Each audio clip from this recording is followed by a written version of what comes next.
जय Hind life times आप देख रहे हैं। मैं हूं आपके साथ नीतू गुप्ता। खबरों की शुरुआत करेंगे इस वक्त की बड़ी खबर के साथ। यूपी चुनाव की तारीख बदलने पर अखिलेश यादव ने निशाना साधा है और अखिलेश यादव ने कहा है यूपी उपचुनाव को लेकर टालेंगे तो और भी बुरा हारेंगे।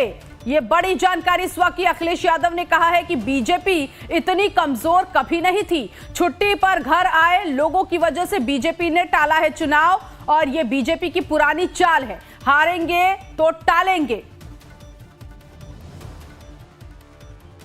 तो उत्तर प्रदेश उपचुनाव को लेकर सपा प्रमुख अखिलेश यादव ने बीजेपी पर निशाना साधा और चुनाव की तारीख बदल चुकी है। देखिए ट्वीट कर क्या कुछ कहा उन्होंने। टालेंगे तो और भी बुरा हारेंगे। पहले मिल्कीपुर का उपचुनाव टाला, बाकी सीटों के उपचुनाव की तारीख। भाजपा इतनी कमजोर कभी न थी। अखिलेश यादव ने ये तंज कसा है भाजपा पर, बीजेपी पर। दरअसल बात यह है कि उत्तर प्रदेश में महाबेरोजगारी की वजह से जो लोग पूरे देश में काम रोजगार के लिए जाते हैं वो दिवाली और छठ की जो छुट्टी है उसको लेकर उत्तर प्रदेश आते हैं और उपचुनाव में भाजपा को हराने के लिए वोट डालने वाले थे। जैसे ही भाजपा को इसकी भनक लगी उसने उपचुनाव को आगे खिसका दिया जिससे लोगों की छुट्टी खत्म हो जाए और वो बिना वोट डाले ही वापस चले जाए। तो एसपी अध्यक्ष अखिलेश यादव ने यह सोशल मीडिया पर पोस्ट किया है। राजीव इस वक्त फोन लाइन पर संवाददाता जुड़ गए हैं इसी खबर पर आगे की जानकारी देने के लिए। उपचुनाव की तारीख बदली राजीव, तो उसके बाद सपा प्रमुख का ये पोस्ट भी आ चुका है जिसमें बीजेपी पर निशाना साधते हुए दिखाई दे रहे हैं। जी, अखिलेश यादव को एक तरह से भाजपा पर हमला करने का मौका जरूर मिल गया है, लेकिन भारतीय जनता पार्टी ने यह मांग बहुत पहले कर दी थी। उसने निर्वाचन आयोग को लिख कर दिया था कि जो मीरापुर विधानसभा का उपचुनाव है जो पश्चिमी उत्तर प्रदेश से पड़ता है, उस सीट पर होने वाले चुनाव में वहां का एक मेला है जो बहुत प्रसिद्ध होता है, कार्तिक मेला स्नान का।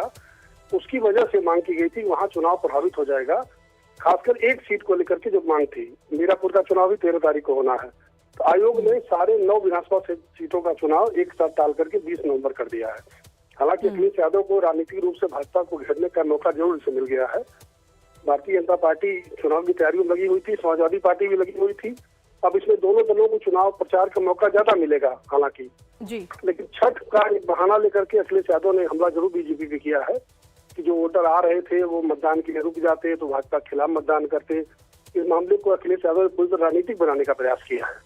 जी बिल्कुल। और राजीव, ऐसा नहीं है कि सिर्फ चुनाव आयोग के इस फैसले पर सवाल उठाए जा रहे हैं, बल्कि मिल्कीपुर उपचुनाव को लेकर भी उन्होंने अपने सोशल मीडिया पर पोस्ट भी किया कि पहले मिल्कीपुर उपचुनाव की तारीख बदली गई, उसे ना कराया गया। 9 सीटों पर उपचुनाव हो रहे हैं और अब ये जो बदलाव किया गया है 13 की बजाय अब 20 नवंबर को उपचुनाव होंगे। तो सीधे सीधे इन सब के पीछे चुनाव आयोग को ना कटघरे में डालकर भारतीय जनता पार्टी को कटघरे में डाला गया है।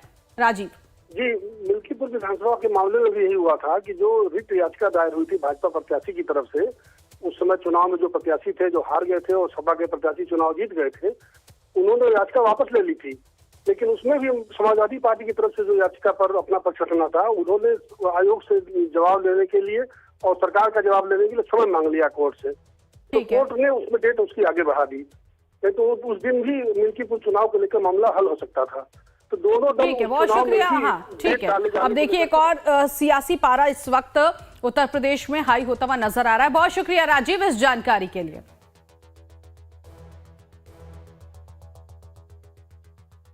और इस बीच बीजेपी की प्रेस कॉन्फ्रेंस चल रही है। गौरव भाटिया